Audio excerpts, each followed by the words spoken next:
읽도록 하겠습니다. 네, 오늘 우리에게 주시는 주님의 말씀은 창세기 1장 1절에서 2절 말씀입니다.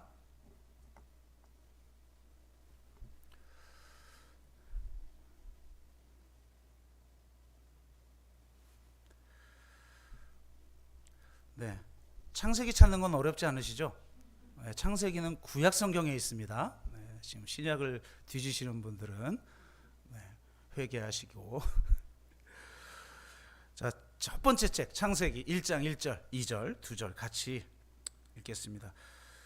한 목소리로 같이 읽습니다. 태초에 하나님이 천지를 창조하시니라.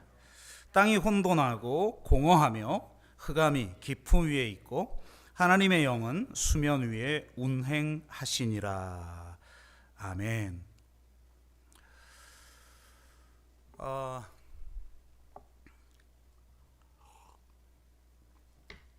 고린도전서 강해를 끝내고 어떤 성경을 강해를 해야 하나 여러 고민이 많았습니다.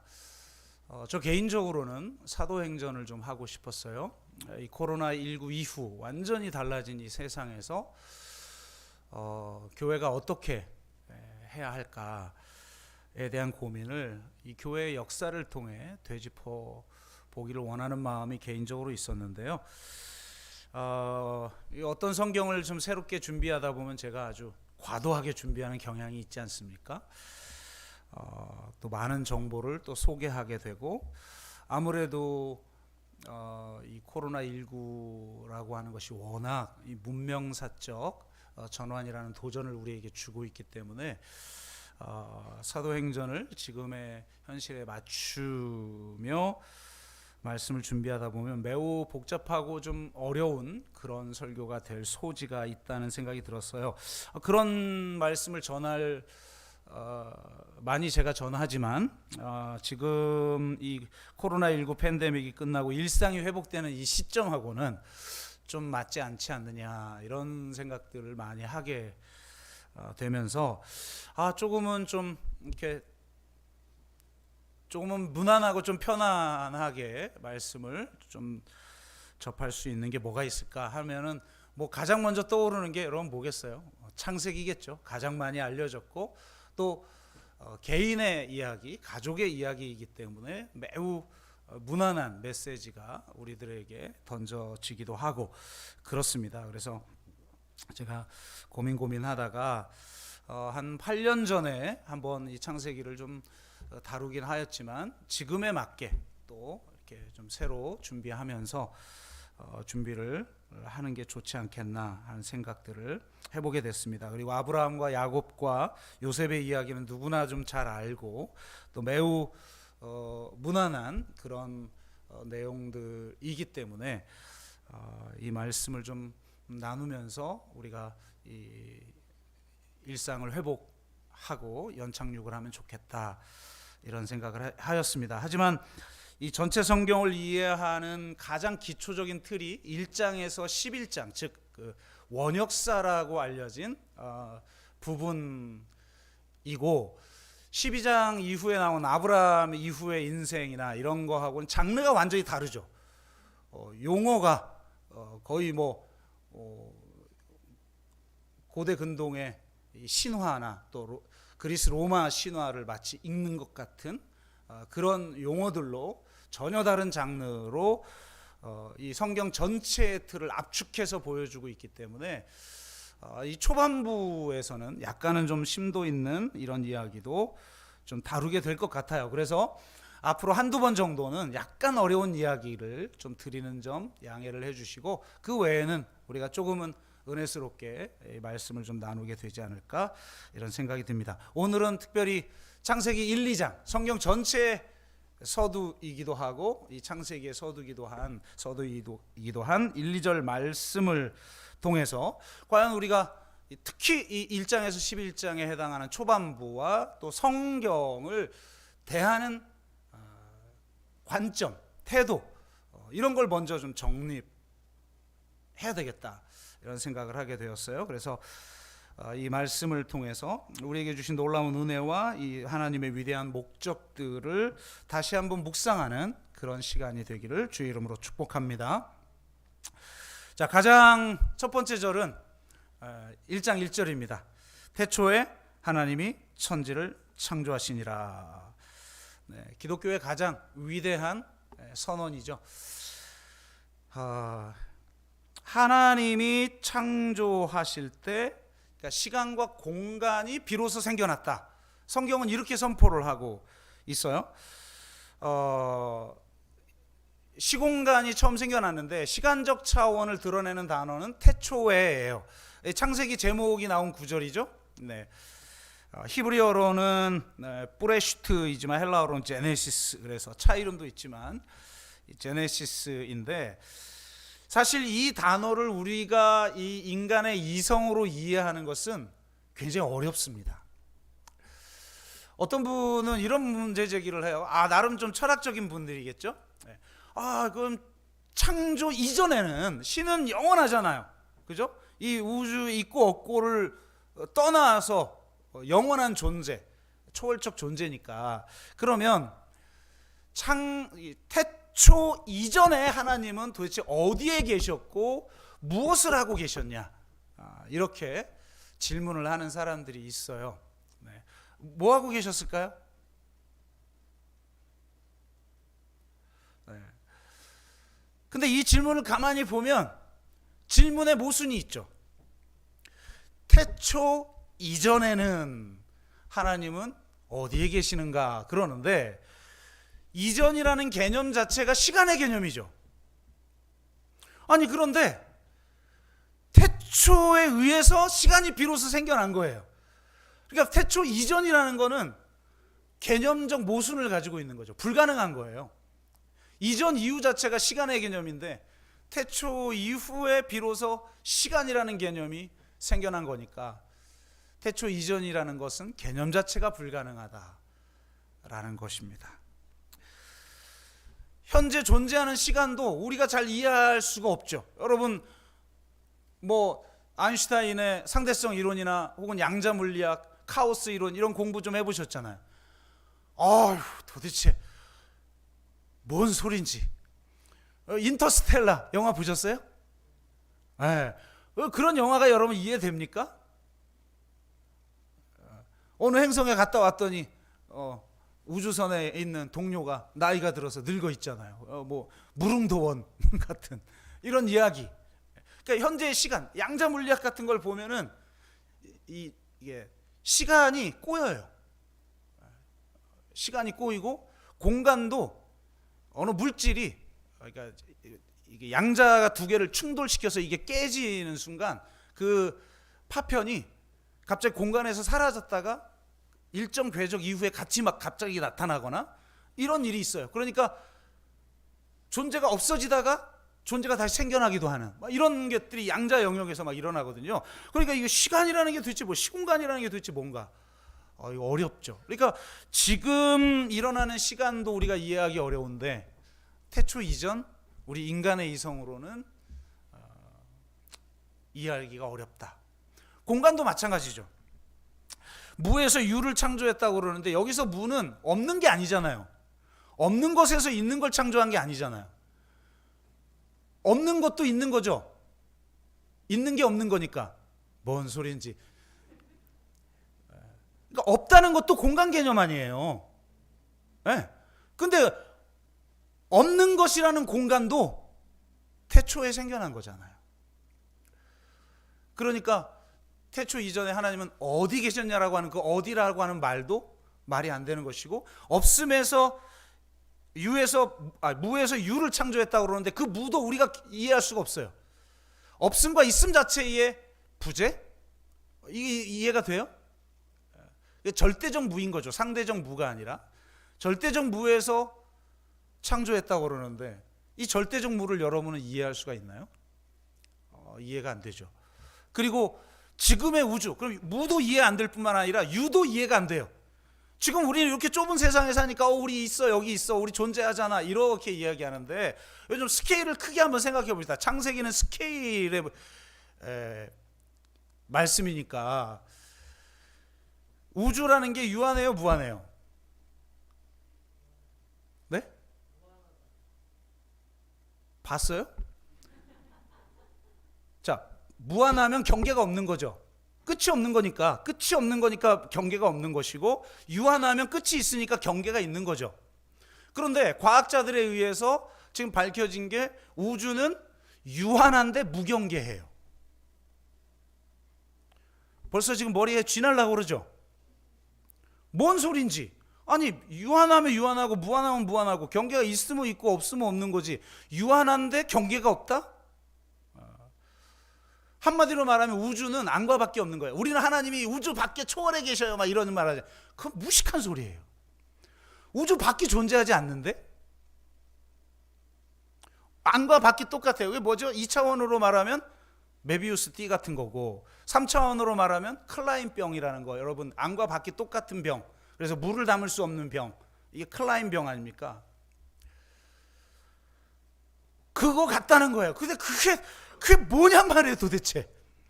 3차원으로 그림을 그려놓으니까 이해는 되는데, 그림은 이해가 되는데 이게 현실이라는 게 뭐예요?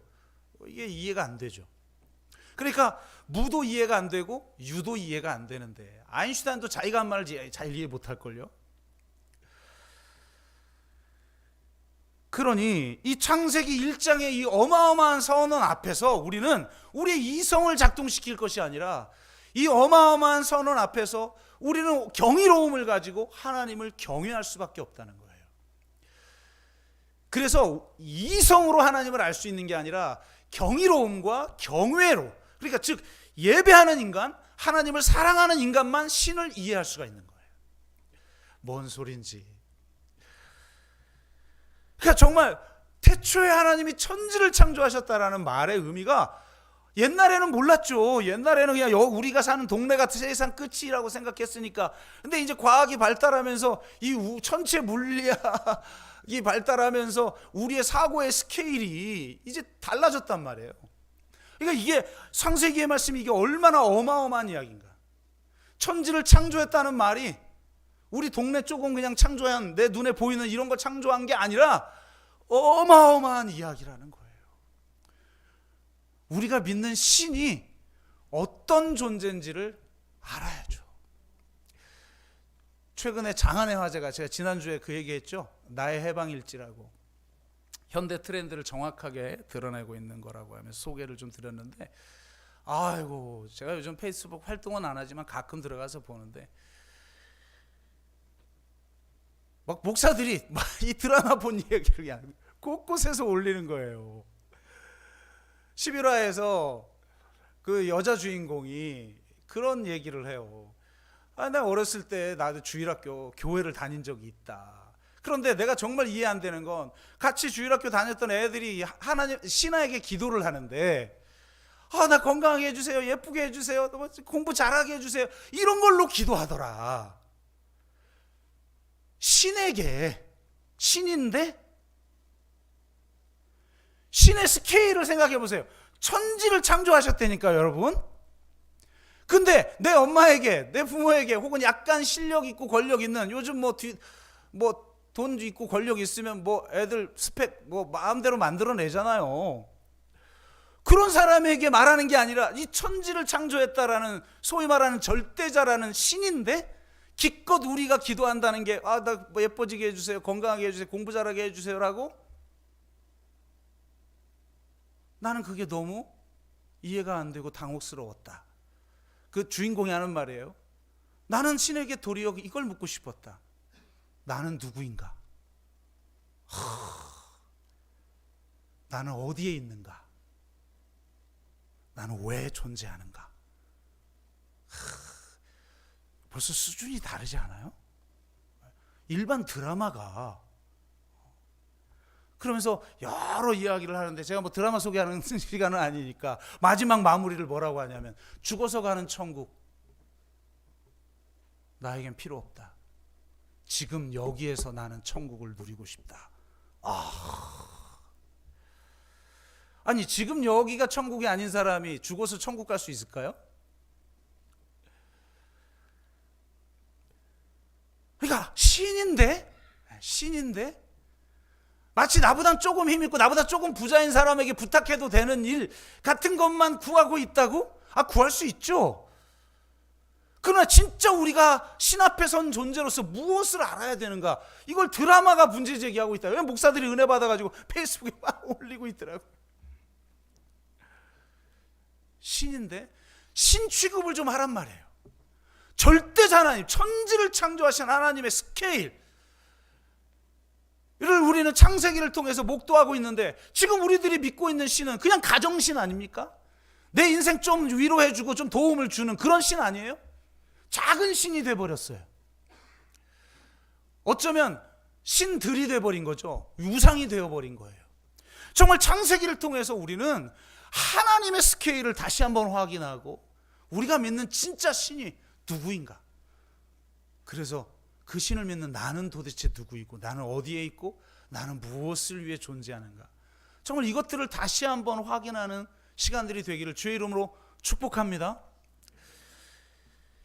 1, 2절 말씀이 이게 창세기 1장에서 11장까지의 이 원역사를 이야기하는 구절 중에 굉장히 중요한 구절이고, 창조 사건에 대해서 해설하는 가장 중요한 구절이어서 많은 신학자들이 이걸 가지고 지적 난투극을 벌이고 있는데, 제가 잠깐 여러 가지가 있지만 그 중에 대표적인 4가지를 쭉 읽어드릴 테니까 이런 게 있구나 하고 잃어버리세요.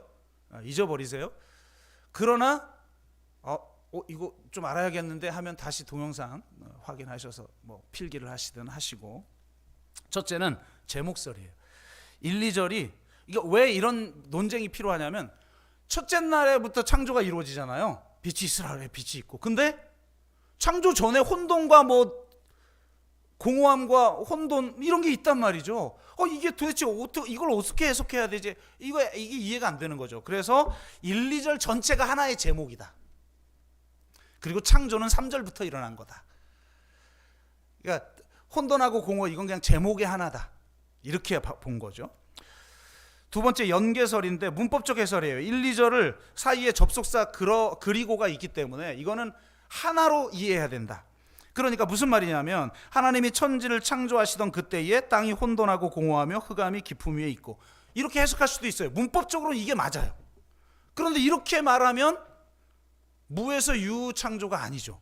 왜냐하면 창조할 때 이미 저기가 있었으니까, 공허와 혼돈이. 그래서 세 번째는 재창조설인데, 이 딜레마를 나름대로 해석해 본 거예요. 상상적으로. 그러니까 창조가 2번 있었다는 거죠. 창세기 1장 1절에 창조가 있었는데, 그때의 천사들도 창조가 됐고, 이 천사들이 타락해 버렸다는 거예요. 그래서 하나님이 그 타락한 천사들을 심판하는 상황이 혼돈과 공허다. 재밌죠? 그리고 두 번째, 제대로 된 창조가 다시 3절부터 시작된다. 빛이 있으라 그러면서 있는 거다. 재미는 있는데 성경 어디에도 이런 이야기는 안 나온다는 게 문제예요. 성경이 말하는 데까지만 가야 되는 거죠.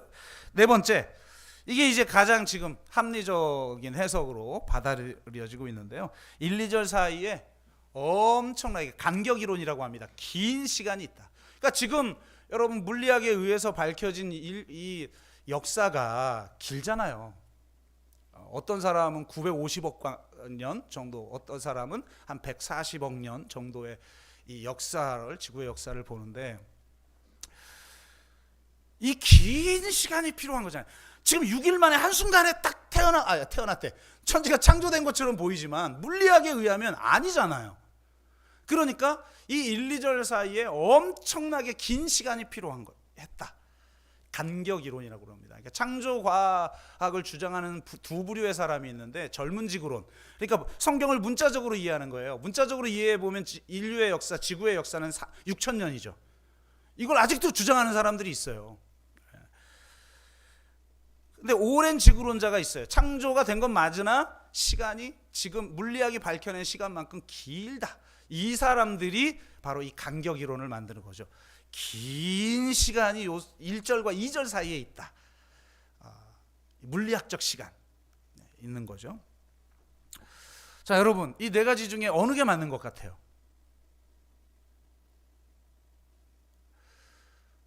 모르겠어요. 학자들도 자기들끼리 싸우는데 그냥 믿는 우리가 어떻게 알겠습니까? 그러나 저는 이렇게 접근하는 것 자체가 바람직하지 않다고 개인적으로 생각하고 있어요. 왜냐? 이렇게 접근하는 것 자체가 과학에 대한 열등의식의 반영이에요. 과학을 통해서 성경을 이해하려고 하는 거예요. 그런데 문제는 우리는 성경적 권위를 더 과학보다 크게 가지고 있단 말이에요. 그러니까 성경을 문자적으로 이해해. 그런데 과학과 모순이 있으면 안 된단 말이에요. 그러니까 두 가지 할 수밖에 없죠. 성경의 과학을 맞추든 과학의 성경을 맞추든. 그래서 과학을 성경에 맞추는 사람들이 소위 말하는 창조론자들이죠. 젊은 창조론자들. 그리고 성경을 과학에 맞추는 사람들이 지금 이거 어떻게든 지금 막 이렇게 해석해 보는 거예요. 이게 지금 과학하고 맞으려면 1, 2절 사이가 막 간격 이론이어야 되고 막 이렇다는 거예요. 저는 이런 접근 자체가 문제가 있다. 특히 과학을 성경에 맞추려고 하는 사람들이 특히 문제를 만들어낸다. 아니 자기들이 성경의 문자를 가지고 그걸 갖다 과학적 지식으로 사용을 하려다가 만약에 그게 과학적으로 누구도 반대할 수 없는 반대가 나오면 어떻게 할 거예요? 중세가 그랬잖아요. 지구가 돈다. 말이 안 되는 거예요. 성경에 의하면 지구가 돌 수가 없죠. 그럼 내가 지금 지구가 도는 만큼 내가 돌고 있다는 거예요? 돌아버리는 거죠. 말이 안 되는 거죠. 성경에 분명히 여기가 중심이고 천체에 하나님이 막 뭐 별을 뿌려놓은 것 같고 이렇게 돼 있는데 지구가 돈다. 저 이단이다. 이런 꼴 나는 거예요.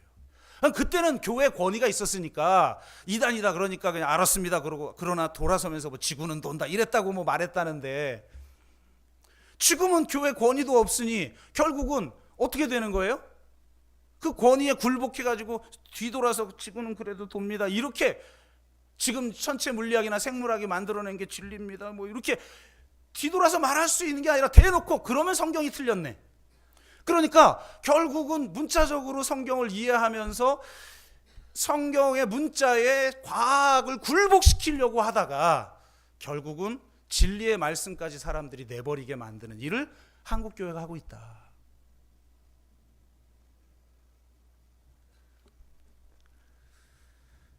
그래서 저는 특히 1장에서 11장까지는 장르가 다른 거예요. 장르가 다르게 접근해야 된다. 어떻게 접근해야 되느냐? 성경 전체의 목적에 부합하게 접근해야 한다. 여러분 성경은 하나님의 구원 이야기죠. 성경 저자는 창세기를 통해 하나님의 구원 이야기가 단순히 한 개인의 영혼의 문제가 아니라 전 세계, 아니 이 전 우주적 차원의 문제라는 것을 우리에게 보여줘요. 기독교의 이야기는 우주의 창조로부터 시작해서 새하늘과 새 땅, 즉 우주의 재창조로 끝내는 거대한 하나님의 구원 이야기예요. 메타 이야기일 뿐만 아니라 거대한 이야기예요. 세상은 거대한 이야기, 거대 서사, 거대 담론을 다 부정해버려요. 그래서 다 미시사로 들어가서 작은 일에 신경 쓰고 내 삶의 일에만 신경 쓰고 그렇게 아기자기하게 살아가길 원할 때 기독교는 이 거대한 역사의 이야기, 구원의 이야기, 하나님의 구원의 이야기를 제시해 줄 수 있는 종교가 되어야 되는 거죠. 온 우주의 왕이신 하나님께서 어떻게 당신의 구원을 이루어가는지를 우주적 스케일로 보여주는 말씀이 성경 말씀이라는 거예요. 그래서 창세기는 이 하나님의 통치와 구원이라는 맥락에서 해석을 해야 되는 겁니다. 창세기는 하나님을 제왕으로 묘사해요. 우리는 잘 모르죠. 우리는 그냥 번역해 놓은 거 그냥 읽고 묵상하는 수준이니까. 학자들은 알잖아요.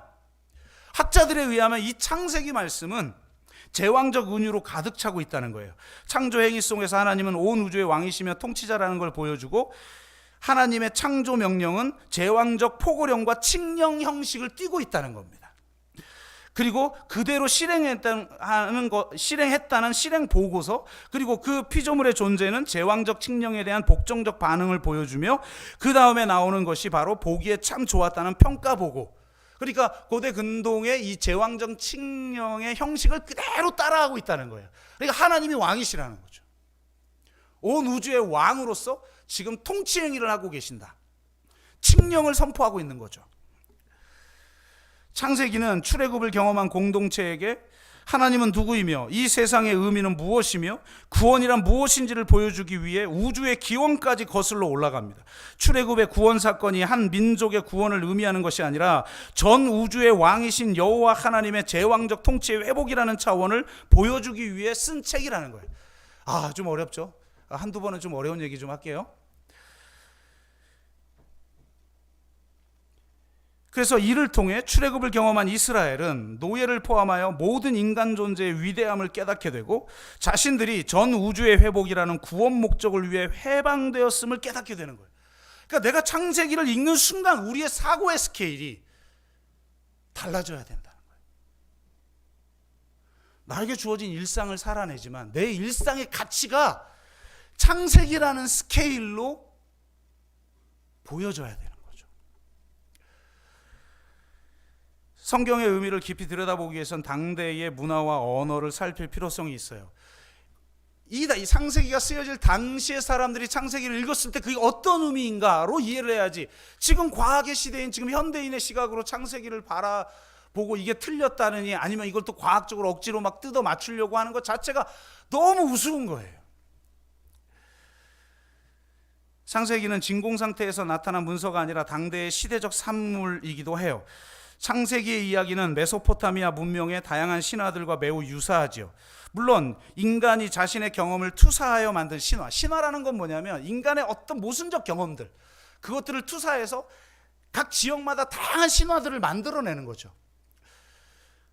그러나 계시는 진리의 열림이잖아요. 차원이 다른 것이죠. 그럼에도 불구하고 성경의 계시는 당대의 문화적 산물을 이용하여서 그 계시를 설명하고 있다는 거예요. 그래서 당대의 문화를 이해해야만 성경이 제대로 읽히는 건데, 가장 유명한 메소포타미아 신화가 에누마 엘리시, 그 다음에 아트라하시스 서사시 이런 것들이에요. 여기에 이 창조 신화가 있는데 제가 한번 소개해 보면 이렇게 압축한 내용들이에요.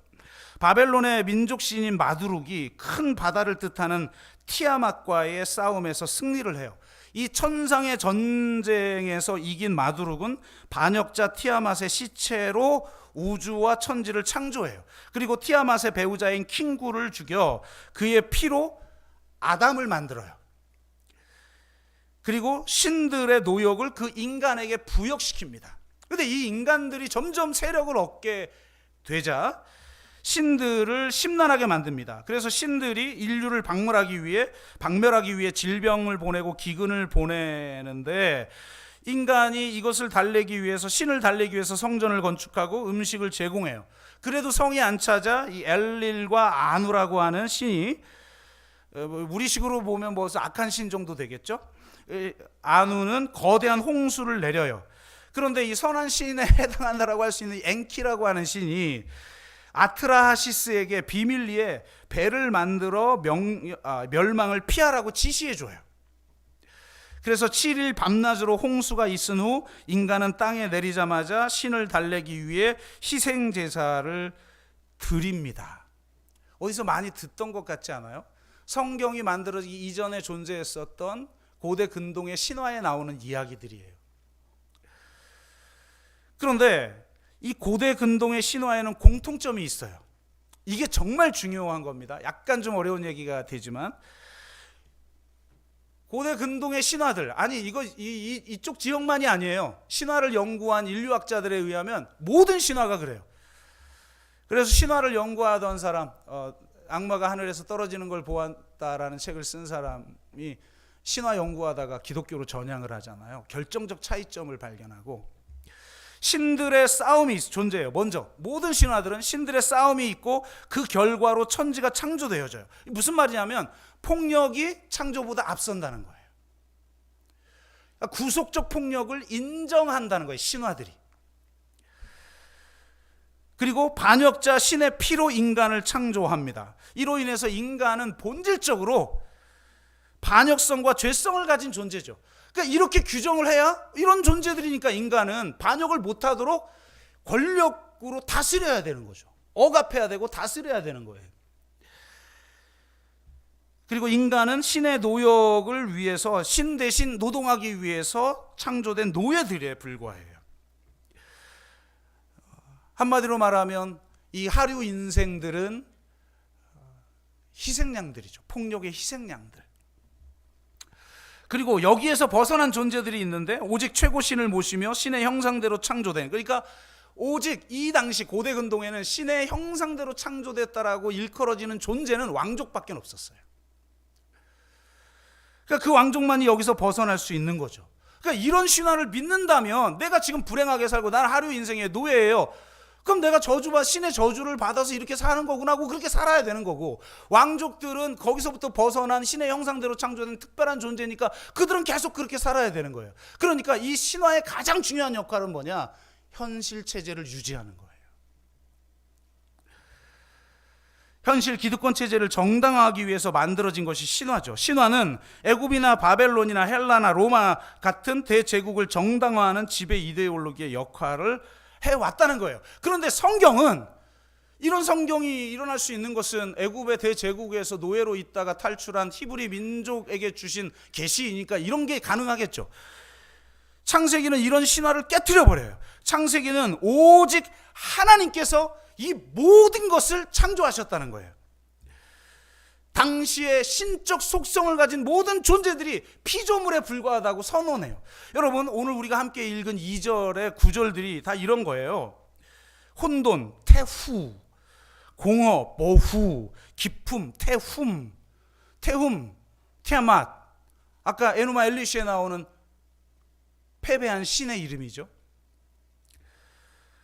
그러니까 이런 구절들만 봐도 고대 근동에 있었던 신들의 전쟁의 흔적들이 나타나는 거죠. 그런데 이런 신화에서 신의 신적 정체성을 가지고 있는 모든 것들을 피조물에 불과하다, 진짜 신이 아니다, 우상에 불과하다라고 선언하는 책이 창세기라는 거예요. 한마디로 신적 속성을 완전히 제거해버린 거죠. 하나님 이외에 하늘에 있는 것들이나 땅에 있는 모든 것들이 피조물에 불과하다고 선언을 합니다. 이렇게 창세기는 우상의 정체를 밝히 드러냅니다. 그러니까 당대 사람들이 창세기를 읽었을 때의 충격을 생각해야 되는 거예요. 뭐? 내가 신이라고 믿었던 것들이 이 이스라엘이 믿는 그 신의 말씀에 의해서 창조된 피조물에 불과하다고 뒤집어지는 거죠. 우상의 정체를 밝히 드러내므로 신화와 우상을 통해 제국을 건설하려고 하는 모든 시도를 비판하고 해체시켜버려요. 그래서 이 기독교야말로 우상 파괴적 종교요, 반제국적 종교인 것이죠. 또한 인간을 죄성이 가득한 존재로 보지 않아요. 전부 패배자 신의 피나 노역을 시키기 위해서, 노예로 부리기 위해서 창조되었거나 이런 내용들인데, 성경은 인간이 하나님의 형상, 그 하나님은 누구예요? 천지를 창조하신 분이에요. 천지를 창조하신 그분의 형상에 따라 지음을 받았다는 거예요. 철저한 인간의 긍정이에요. 여러분, 우리는 자꾸 인간을 부정적으로 접근하는 경향이 있어요. 왜냐하면 복음을 설명하면 원죄부터 시작해야 되니까. 그러나 원죄가 있기 전에 원복이 있는 거예요. 인간이 얼마나 긍정적인 존재고 위대한 존재고 가치 있는 존재인지를 선언하는 거예요. 그것도 그 당시에 특별한 족속들, 즉 왕족들에게만 붙였던 하나님의 형상을 노예들에게까지, 모든 인간의 존재들에게까지, 세상의 기준으로 정상이냐, 비정상이냐, 이런 기준이 여기에 들어갈 수가 없어요. 모든 인간은 하나님의 형상대로 지음받았다. 노예로 부리기 위해 창조한 것이 아니라 하나님의 왕적 사역에 동참하는 왕적 권세를 가진 계약 동반자로 모든 인간을 창조했다는 거예요. 저 노예들, 저들이 부리고 있는 그 노예들까지도. 애굽의 히브리 노예들도, 바벨론의 이스라엘 포로들도, 세상의 하류 인생들도 하나님의 형상대로 지음받은 거예요. 이 신화에 의하면, 제국 이데올로기에 의하면, 우리가 스스로도 생각하고 있는 그 가치에 의하면 가치 없는 존재들, 우리는 말은 기독교적으로 하지만 실제 내 내면 속에 깊은 곳에 있는 가치는 세상적 가치잖아요. 내가 세상에 가치 있는 존재로 좀 살려면 돈도 있어야 되고, 좀 세상에 유명해야 되고, 내가 권력도 좀 있어야 되고, 내가 지식도 좀 있어야 되잖아요. 그게 없으면 주눅 들잖아요. 어느 장로님이 등록을 하셨는데 가면 호구 조사하잖아요. 신방 가면. 이거 뭐 하시는 분이세요? 그랬더니 네, 뭐 그냥 좀 일을 합니다. 그래. 아니, 나중에 알고 보니까 다른 분에 의해서 밝혀진 거죠. 목욕탕에서 때밀이 하시는 분이에요. 아니, 왜 때밀이라고 말 못합니까? 쪽팔린 거, 창피한 거죠. 어느 대학 다녀요? 그러면 저쪽 서울에 있는 인서울의 사람들은 저희 스카이 다녀요. 뭐 이렇게 대답해요. 저기 소위 말하 사람들이 지잡대라고 하는 곳에 다니면 어느 학교 다녀요? 그럼 저기 왜 다녀요? 뭐 이래. 왜 당당하지 못한 거예요, 도대체? 세상의 가치에 사실 우리도 물들어 있는 거예요. 기독교인들도. 저는 한국교회 기독교가 거의 세상적 가치에 다 물들어 있다. 세상적 가치관을 가지고 있어요. 성경적 가치관이 아니에요. 하나님은 믿죠, 신죠. 그거 믿어야 내가 천국 가니까. 그런데 놀랍게 그런 시각으로 봤을 때 가치 없고 천한 그런 존재들까지도 하나님의 형상대로 지음받은 존귀한 존재라는 대인권 헌장이 지금 공포되고 있는 거예요. 와, 하나님의 나라의 왕은 이걸 선포하고 있는 거예요. 창세기가 얼마나 대단한 말씀인지 이걸 과학책으로 이해하려고 하니 답이 안 나오는 거잖아요.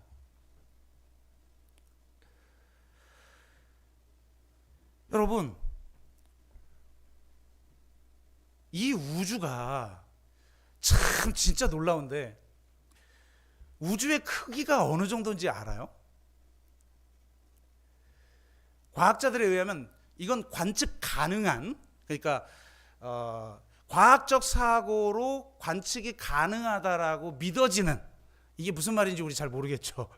왜냐하면 빛의 속도보다 더 빠르게 이 우주가 팽창하는 영역은 관측이 불가능하니까 그 내에 있는 영역으로만 우주의 크기를 판단해 봤을 때 우주가 약, 어떤 사람은 뭐 950광년 그러는데 대체로 과학자들은 140억 광년, 그러니까 빛의 속도로 140억 년을, 빛의 속도예요, 내 달리기가 아니라 140억 년을 가야 되는 거리의 크기라는 거예요, 우주가.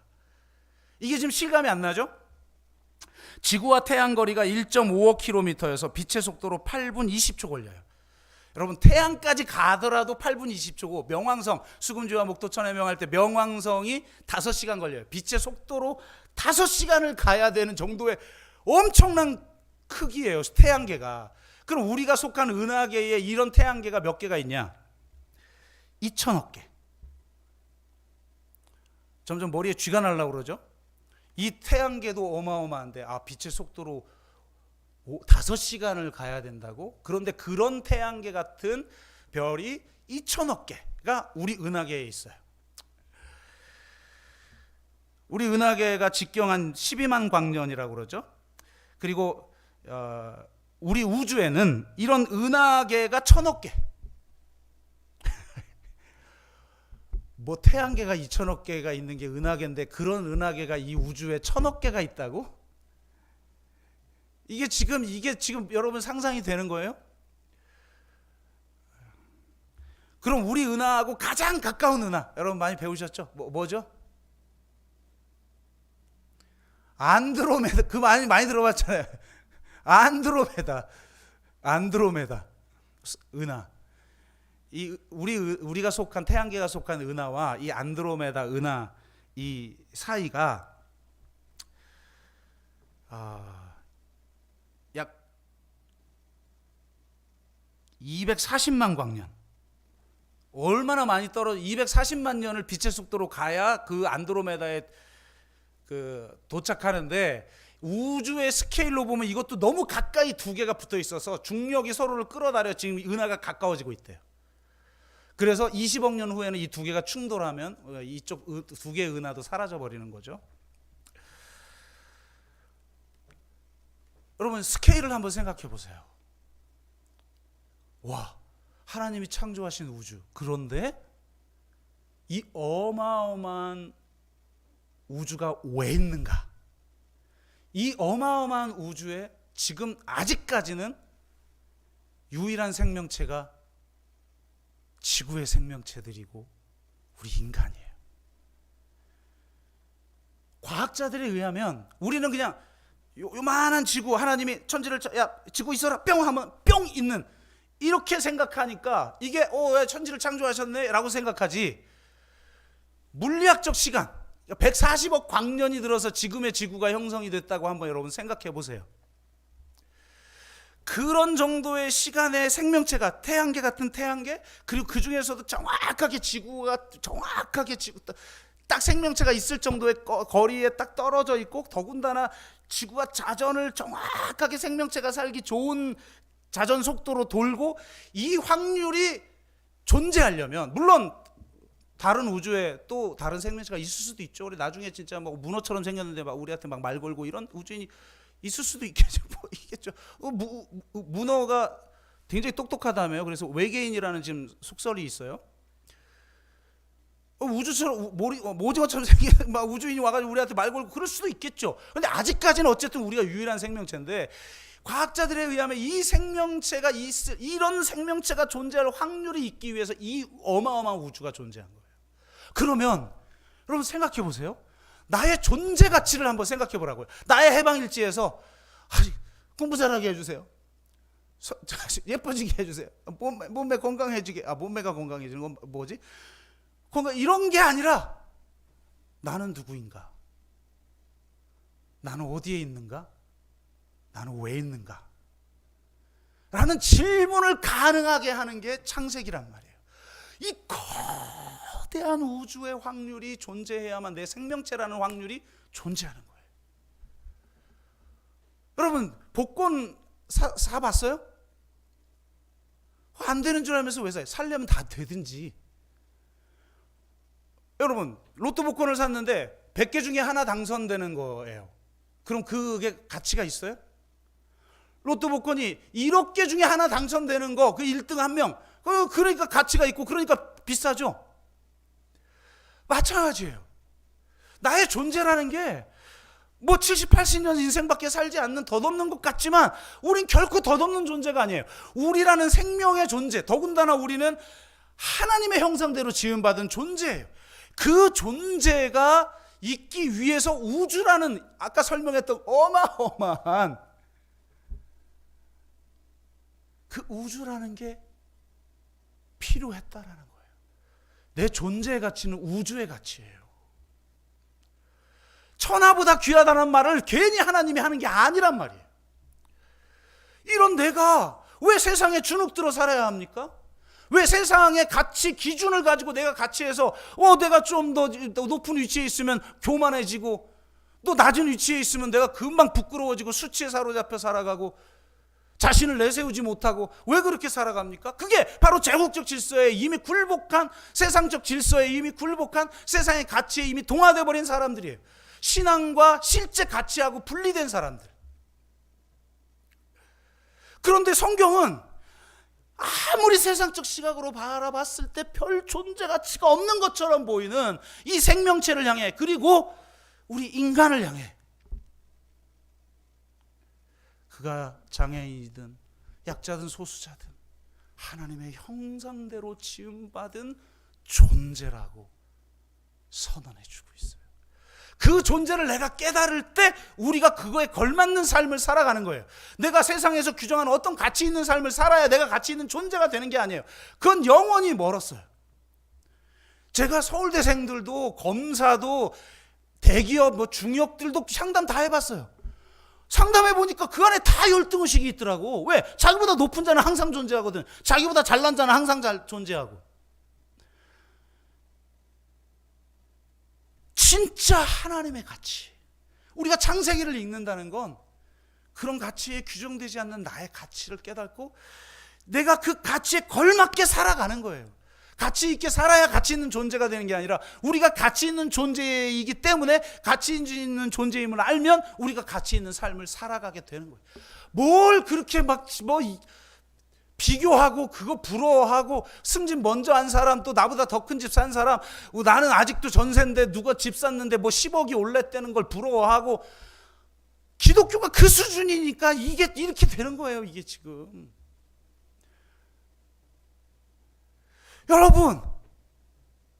여러분 전 우주짜리 존재인 줄로 믿으시길 바랍니다. 여러분은 하나님의 형상대로 지음받은 존재인 줄로 믿으시기 바랍니다. 여러분은 하나님의 아들이 값주고 사기 위해서 자신의 생명을 내어줄 만한 그런 가치 있는 존재, 예수님짜리 존재임을 여러분 믿으시기를 바랍니다.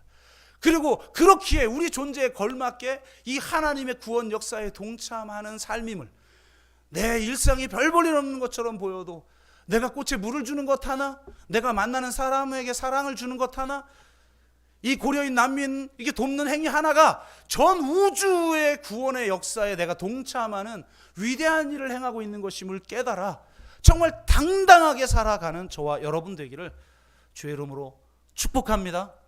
아멘.